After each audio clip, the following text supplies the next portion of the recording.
What is up, guys? It is your boy Serge. So today I want to talk to you about an insane cheap PC build, a PC that you can build for around $200 to $300 that is going to kick any PlayStation 4's ass or any Xbox One, and it's going to blow these consoles out of the water. This little system here is going to play all your favorite games. It's going to be more portable, it's going to be more affordable, and it's going to do productivity tasks, which is awesome. Let's take a look and see how well this machine performs. After that, I'm going to show you how to build the machine. Let's get to the video. Alright, so just fair warning, I love this system. This system is amazing. Nobody ever talks about building a system that's smaller than a gaming console that can do everything. This is a PC. It's not just a gaming console. So you can go online, you can surf the web, you can use Word, you can do productivity. This machine is amazing, and it's even upgradable. Pop the lid off and just insert yourself a new hard drive, new video card, more RAM. It's upgradable. Guys, this is the way to go if you want to have a computer system. Let's take a look.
Alright, so let's go ahead and do our AMD build for our Media Center PC that also can double as a gaming PC as well. Let's go over the parts that we have real quick.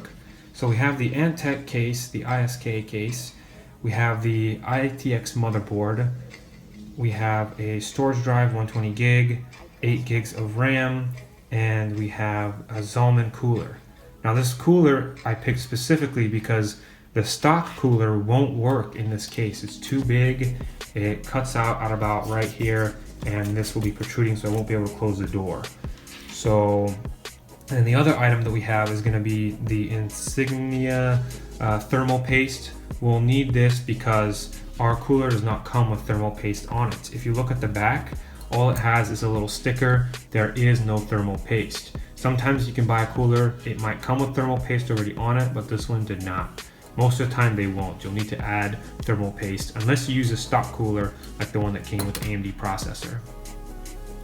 So the first thing we're going to do is we're going to install the A10 CPU. Let's go ahead and put this CPU into our machine. So AMD machines are fundamentally different than Intel machines because of how many pins they have here on the back and how the pins actually come out. On an Intel system, there are no metal pins. These pins can be bent extremely easily, so be very careful during the installation process. Remember to also never touch the front part here because you don't want to have oils. If your fingers are greasy, which they most likely are, and once you put the cooler on, it won't properly cool the CPU as much. So remember to not touch that with your hands. Let's go ahead and get this installed. So remember, there is this little triangle. You're going to want to line up the triangle with the one on the motherboard. So for our particular one here, we're going to need to lift up this latch, lift it up like that, and once the latch is lifted up, we can go ahead and install our CPU. Alright, so what I'm doing now is I'm trying to find the little triangle, and there actually is a triangle and you can see it. It's on the top left, right over here. Let's go ahead and match the notch up with the triangle. And then also you can tell as well, because if you look at the pin configuration, sometimes you can notice a pattern and you can line it up. But for our particular build, we're just going to pay attention to that. Alright, so let's go ahead and put this in. Remember, you're literally just kind of lightly just kind of setting it on there, and you're just letting it fall in on its own. See how it snapped in? It fell in on its own. You can give it like a gentle wiggle or tug to verify that it's fully in there, but it is, and the triangle did match the one on this black rim right over here. So it's good. We're gonna go ahead and close it. We're gonna feel a decent amount of resistance while we're doing this, and then it just locks into place like that. And you're pretty much good to go. The only other consideration now is to install the cooler.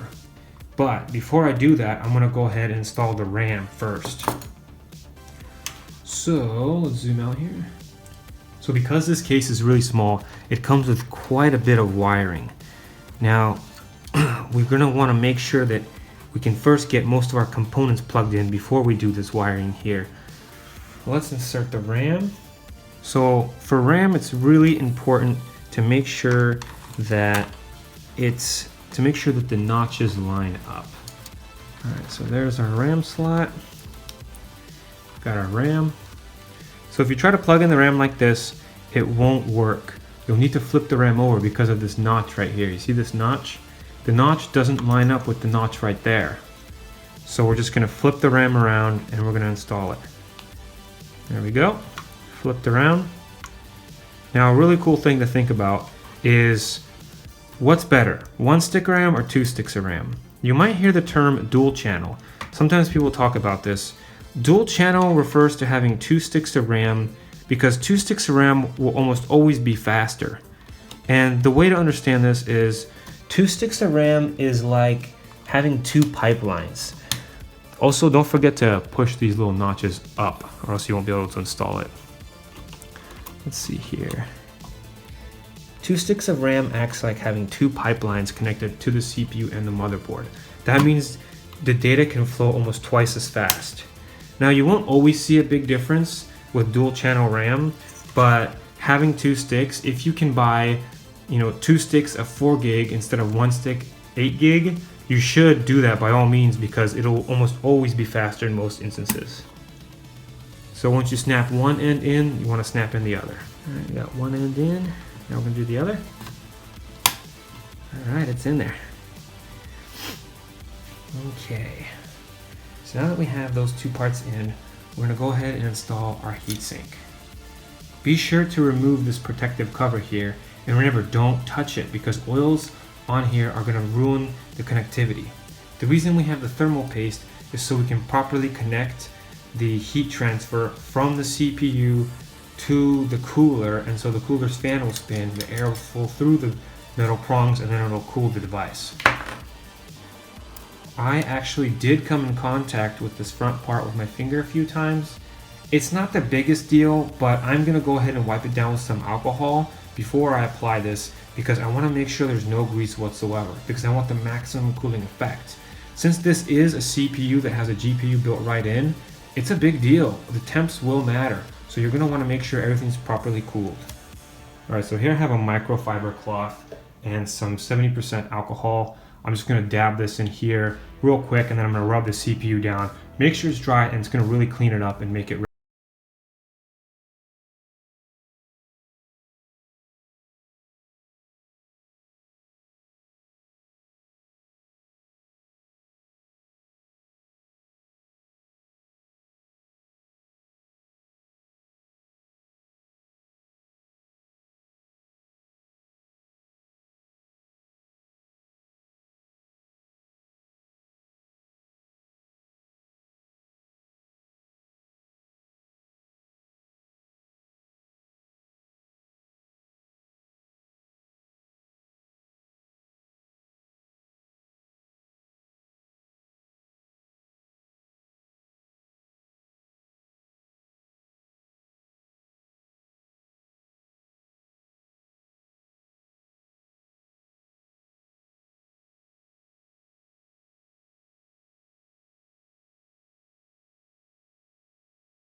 Kidding. I hate this part. This can be really annoying. So once you've latched one end, it'll look kind of like that. And then you're gonna wanna latch the other end. But the other end is gonna have quite a bit of space. So you're really gonna have to push down very hard. See how it's kind of far away? You can't really see. Yeah, there it is. See how far away that is? So you can push down with a screwdriver sometimes with this, or just use your fingers. I'm gonna use my fingers because it's safer. With a screwdriver, you can dislodge it from this area, or if you put it in between this little prong right here, it'll actually push down pretty good. Unfortunately, I don't have a flathead Phillips screwdriver, but that's what you would use. I borrowed one of my friends, I had to give it back, so I'm just gonna use my hand for this one. Okay. Only other thing to worry about is sometimes certain coolers can clip the RAM. In this case, I don't think it'll clip the RAM, but I'm not sure yet. I haven't tried it. I'm gonna go ahead and push down on this. And, oh man, it's really slippery. All right, I think I got it. Yeah, I got it. Perfect. It's on there. And it's actually not even clipping the RAM that much. Let's take a look. So here's kind of what it looks like with the cooler on there. So the cooler does stick up a little bit, but it's kind of no big deal because the door that I'm going to put on it already has a little recessed space, so I'll be able to apply it just fine.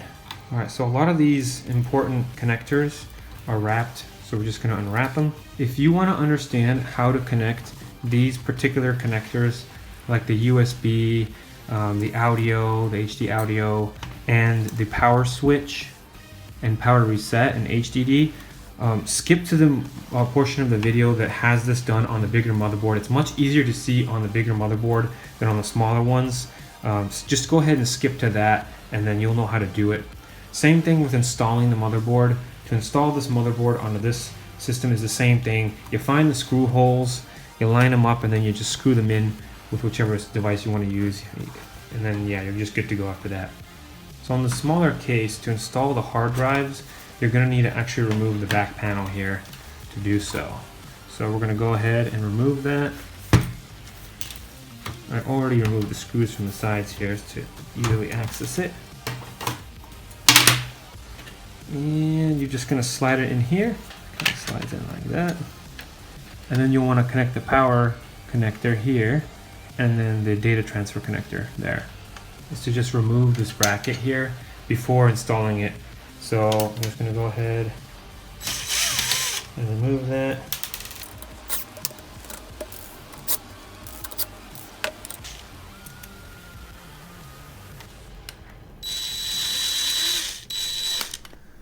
And again, you don't have to put all the screws in. It really just depends. One screw will work, but there could be some rattling. So by putting a screw on the opposing side here, you will secure it pretty good. Alright, and remember not to over tighten it because you could damage the drives or the components. One thing to think about is how on earth am I going to connect the power plugs when there's such little space here? Well, I may have to feed the cords through a hole right over here before I install the motherboard, or potentially after. So let's find the right connectors first. So we need to get the power connector, which is, I think I tucked it right over here. There it is. There it is. And remember, there is a notch right here. We're just gonna line it up with a notch.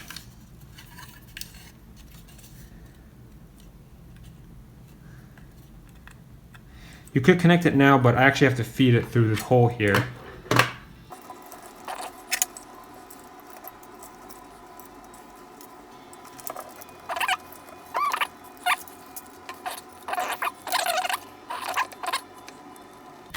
Alright, and then we need the data connector as well. And for the data connector, we need a SATA cord. So the SATA connector looks very similar to the power plug. It's got two notches that you're going to want to line up. Right, and feed the cord through the little slot here. And we're going to interface it with the motherboard.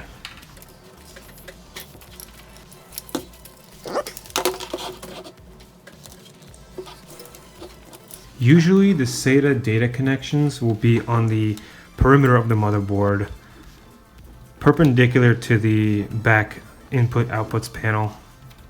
Alright, and just go ahead and plug it in. Also, these SATA connections are numbered. Try to keep it organized by plugging it into the first number.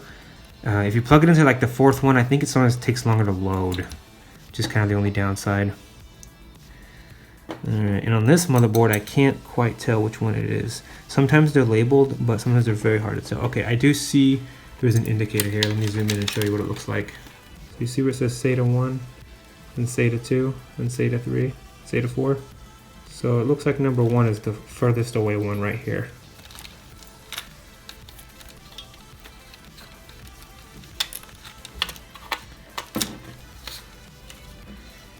Alright.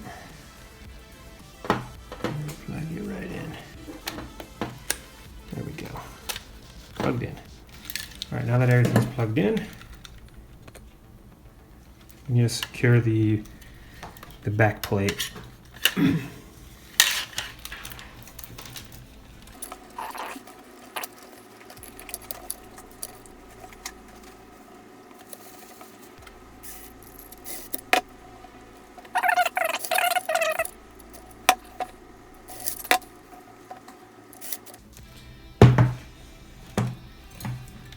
Alright, let's start with some cord management.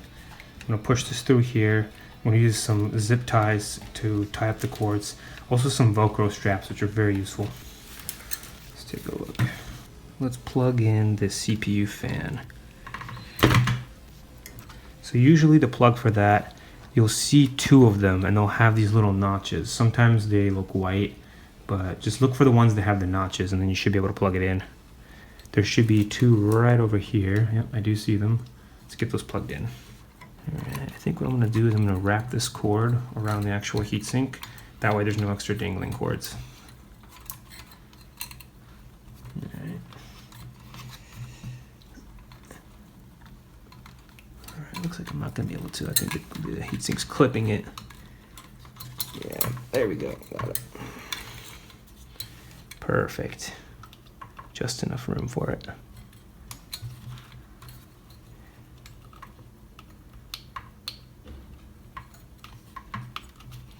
Alright, it's in there. Alright, let's plug in the HD audio. This is usually going to be next to the connectors that support the audio systems on the back here. It's right there.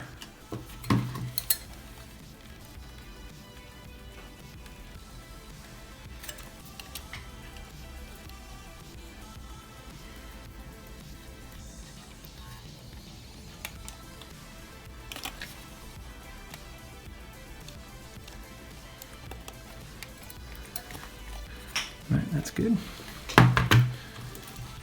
Alright, so I found the first USB plugs here, and there's a thing called the USB header, which is right over here. My particular case doesn't support the USB header, so we're gonna have to plug it into the older system right below it.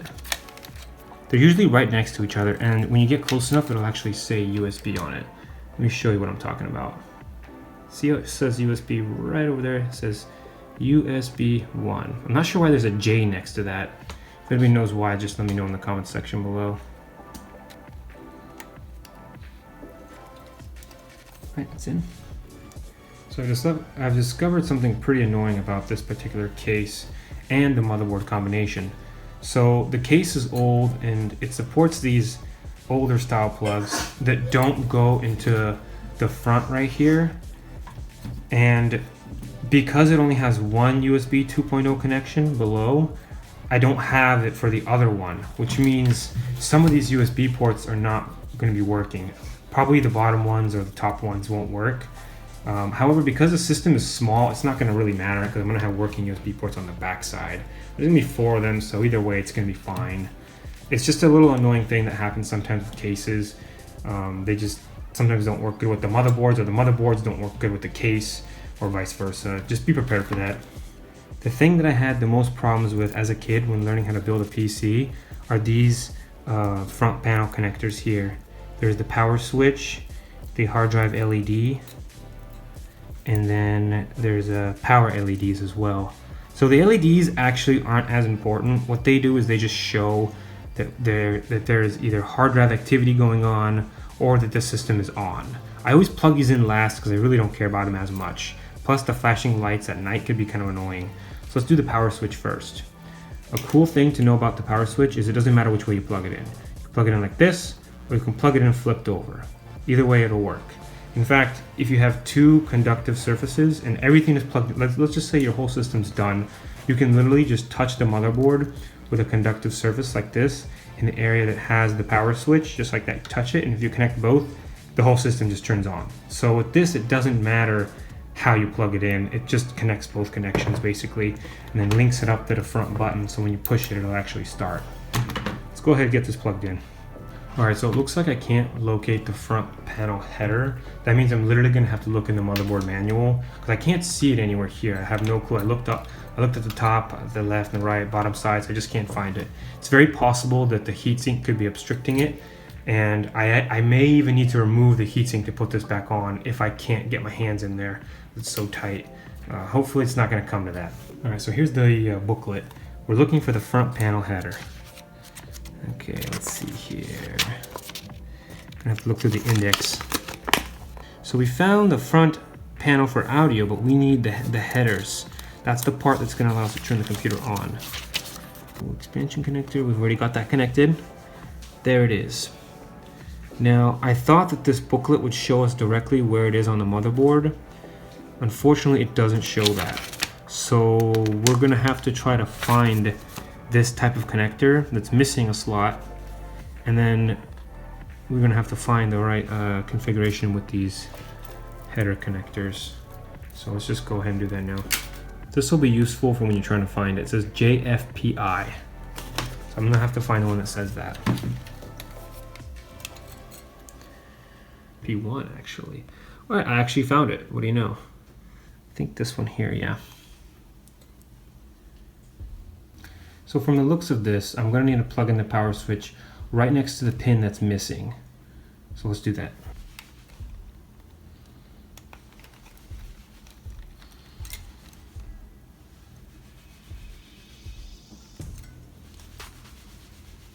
That concludes the wiring for this system. Now let's optimize the arrangement of the wires some more. So there is a small downside when closing the door, is that it does clip the very bottom portion of the heatsink. And you can see it deforming the heatsink grills as you push down on it. That kind of isn't a big deal. As long as the fan can spin, the majority of the system is going to be fairly cool. So we shouldn't have a problem. Screw in the antennas.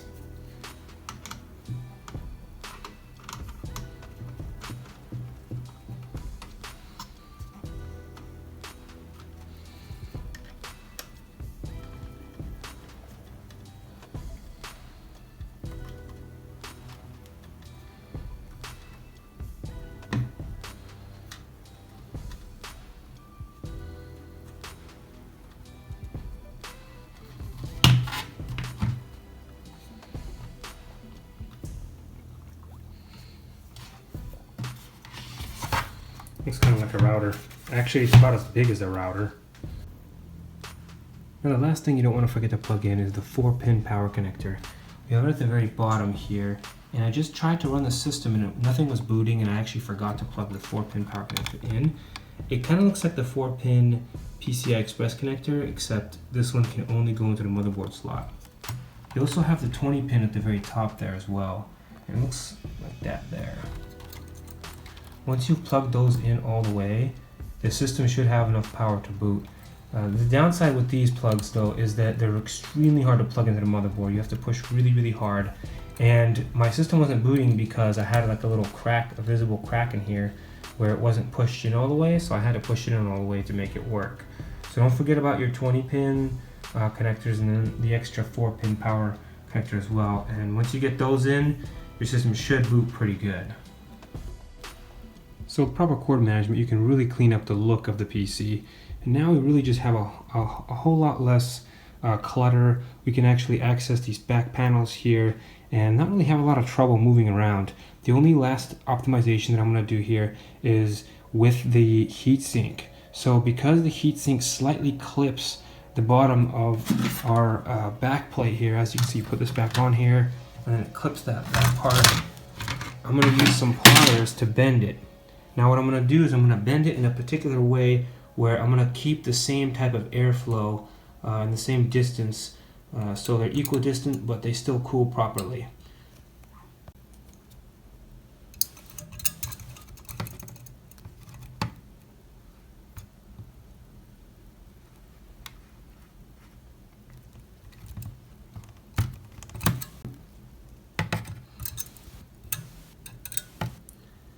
Alright, looking a lot better.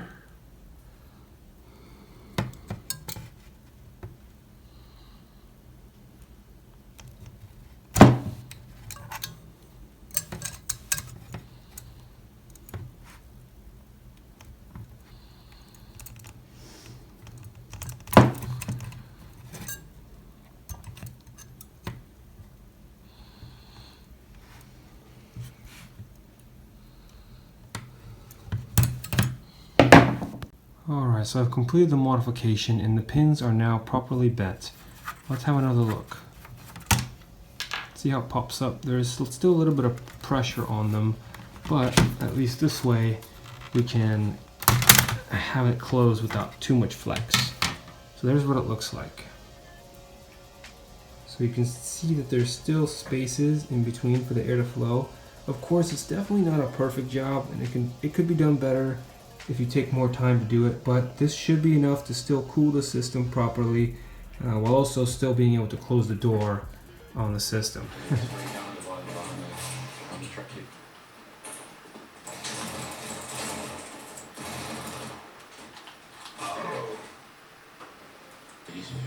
That's how you get raised.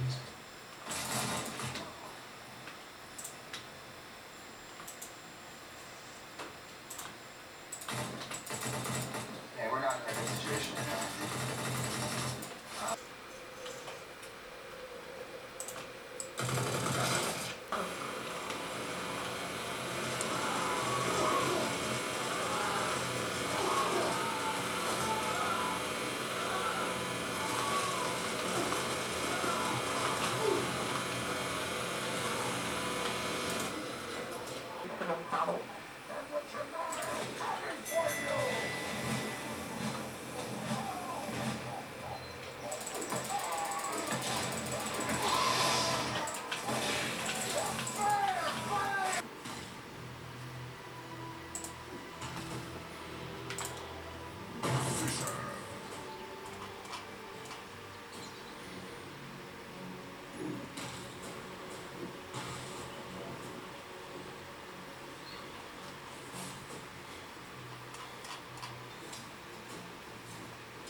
This guy's like 6 games free. Let's make it 7. He's referring to that he won 7 games, and I'm like 10 death feeding spree.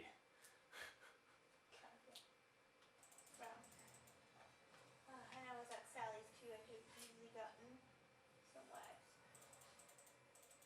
Guys, I wanted to thank you for watching this video. I really do appreciate it, and I wanted to let you know that if you have any questions, please let me know, because I am looking to answer all of your guys' questions. I gotta hand it to you, I love this little machine. It does just about anything I throw at it, and the fact that it's affordable and the fact that any one of you guys can build this is, to me, just truly an amazing concept. Now, besides the PC's ability to game and do productivity, there are some minor downsides to the system. Just about the only downside that I can come up with is that it's not a super performance-based system. Yes, it will work better than most budget PCs, but there are some constraints. You can't do everything on the system. But regardless of that fact, once you've built it, you can slowly upgrade it over time, which is why I believe that it was such a dynamic and upgradable system, and why I liked the concept overall. So if you guys ever wondered what it's like to build it, I highly recommend you give it a shot and let me know what you guys think. Have you guys ever built small systems before? What's it like building a PC? Let me know what your guys' experience is like in the bottom section below. And if you're a beginner, take a look at some of my other beginner PC build videos, and they're gonna help you out great. Hey guys, what's up? It's your boy Serge. So I wanted to talk to you guys about Patreon. This is an amazing platform that allows you to donate to creators that you really like and want to support. So the point of this is to essentially support creators and to give them the funds they need so they can continue to reinvest into YouTube and build a much better channel. So right now I'm spending most of my time at my day job, and it's something that, you know, I do it because I need it, because I do need the money, and I try to do a good job there.